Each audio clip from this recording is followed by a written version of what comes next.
On today's episode of Watch Chair Go, it's time to talk about something pretty important.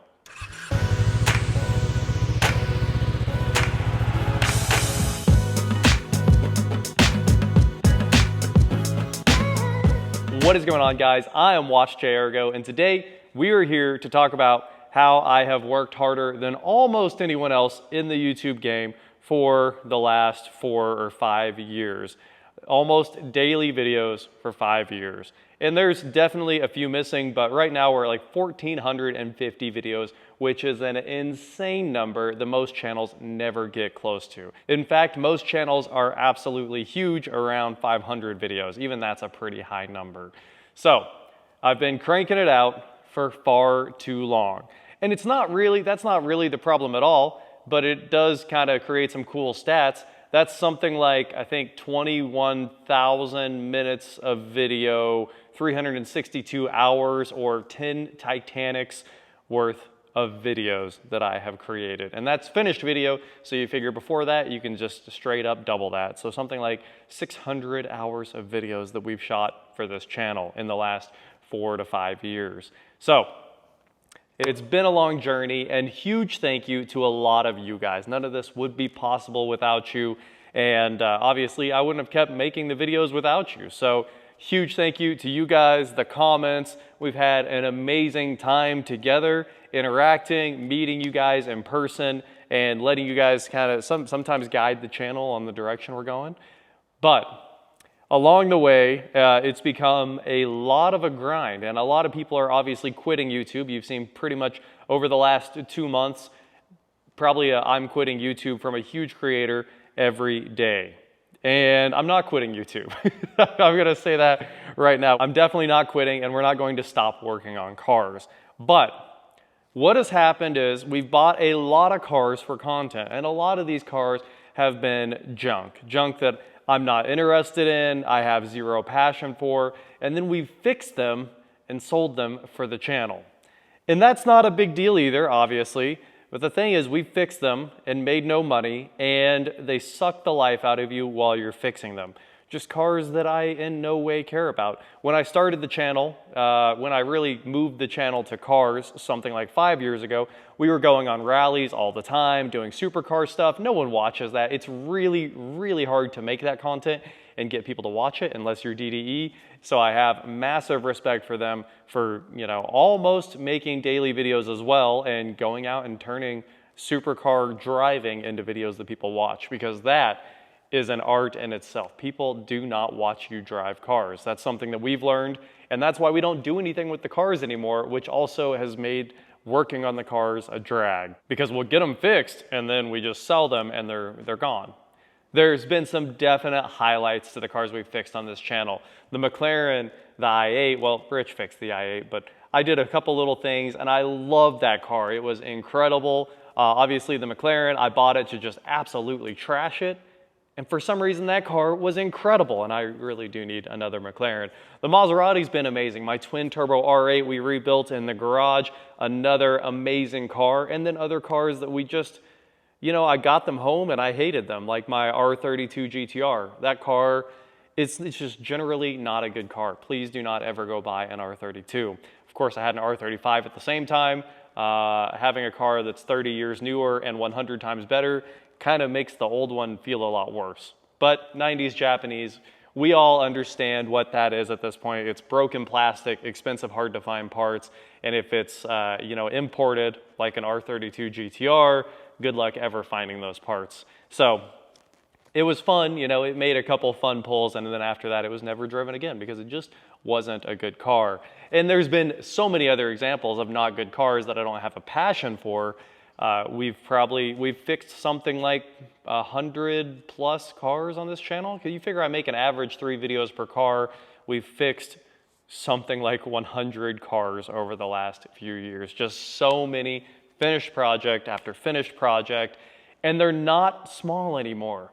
One of the other issues with this channel is I don't do small jobs. I do jobs that nobody should be doing, like engine swap, transmission swap, diff, engine, trans, just over and over, these huge jobs that are not fun to do, and then at the end of it, there's no payback. I go sell the car for exactly what I ended up in the car for, and then you're like, wow, that was a waste of a week, you know? And it kind of has snowballed into a lot of waste of weeks.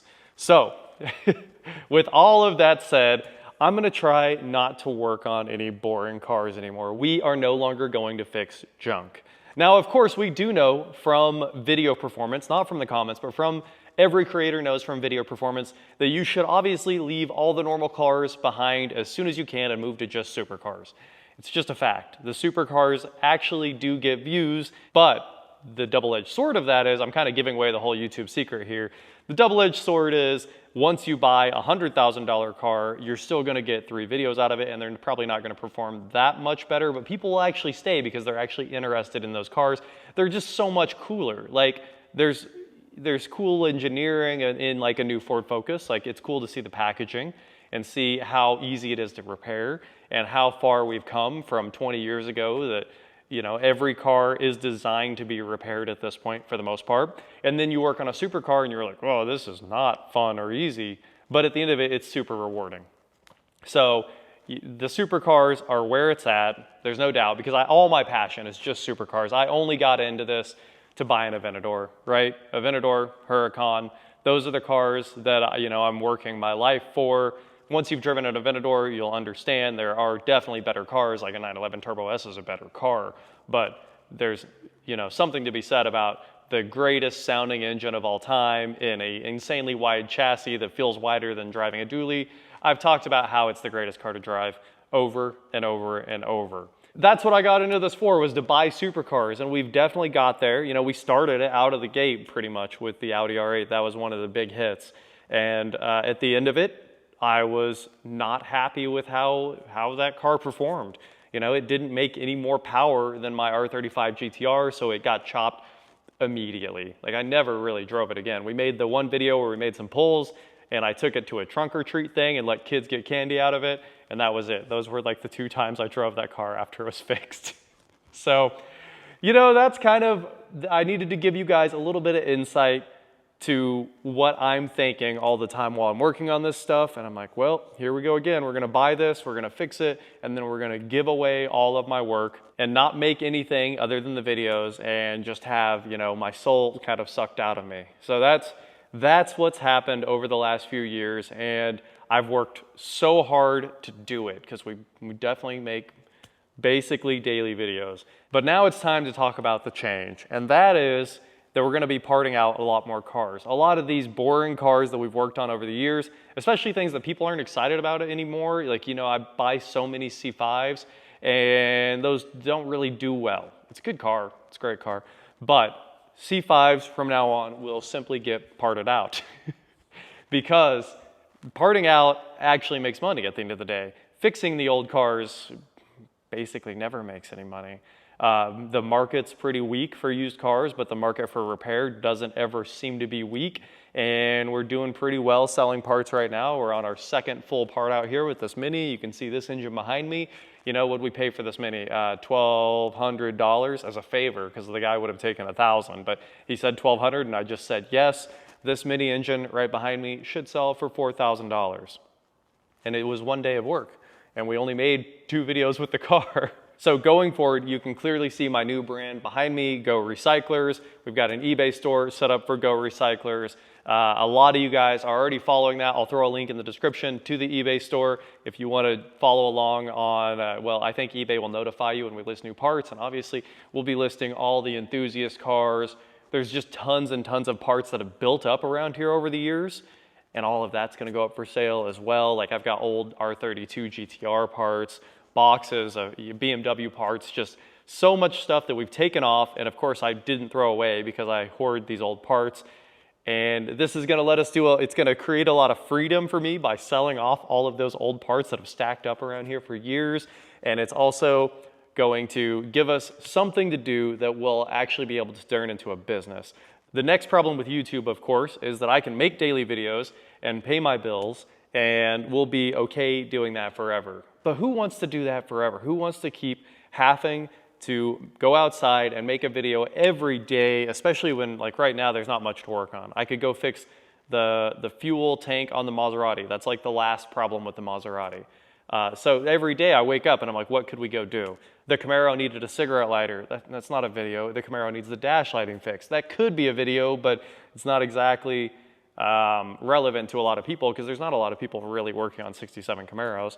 Basically every day though, I have to wake up and say, what can we work on today? Or can we go buy a car so we can fix something today and talk about it? So from now on, when I buy a car, hopefully it's staying in the fleet. There's a lot of vehicles that are the truck, the 65 truck, the 67 Camaro, the other 67 Camaro, the Volt. We might do a fleet update soon, but the cars that are here, they seem to be staying. I think these ones have a lot of staying power because a lot of it's stuff we built and stuff I love and just cars that aren't going away.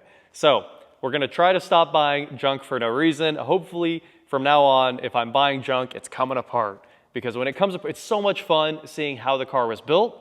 And it's also a lot of fun making some money on the back end and actually building a business that we can sustain and hopefully hire some employees shortly to start working with us on dismantling, cleaning, taking pictures, getting stuff listed. And we've got a long way to go. There are just piles of parts behind me that need to be listed. But at the same time, we've sold a ton of parts already from the Corvette and from this Mini. And honestly, I'd like to do more Minis because the Mini comes apart so easily and it's super valuable because it's such an enthusiast car. We have the Mini finally done. I will take you guys on a quick walk around the Mini right now so you can see where it ended up. It is ready to head to the scrapyard. The Corvette obviously trashed and it's outside ready to go to the scrapyard.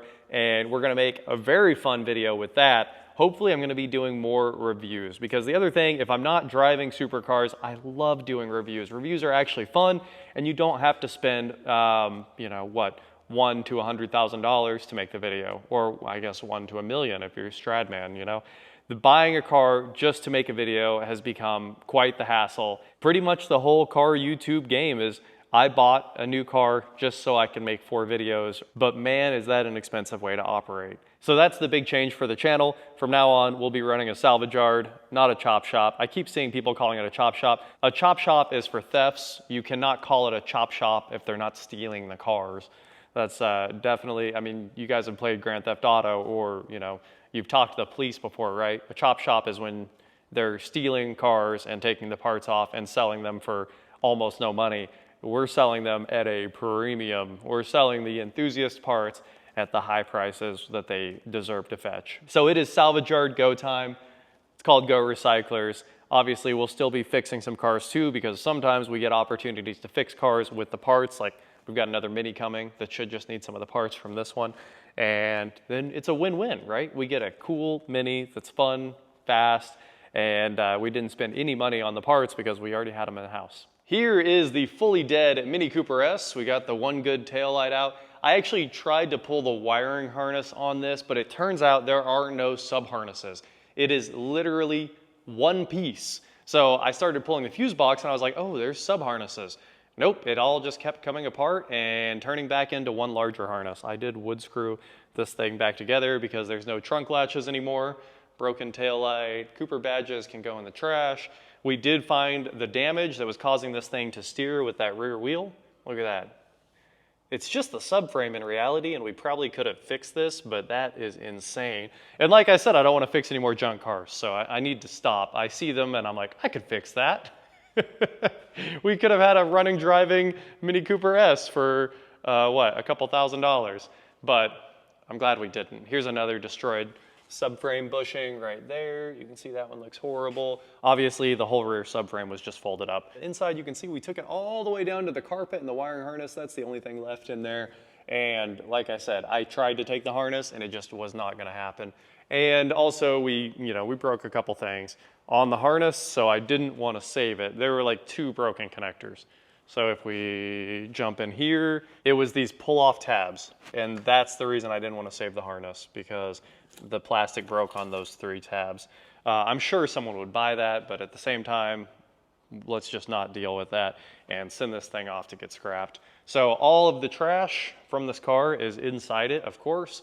You can see with the roof out and everything else on the planet out, the only things in here are the trash. The sun visors were broken, bumpers were broken, hood was gone, you know. Pretty much everything left in here just needs to go get crushed, and all the good parts are all around me.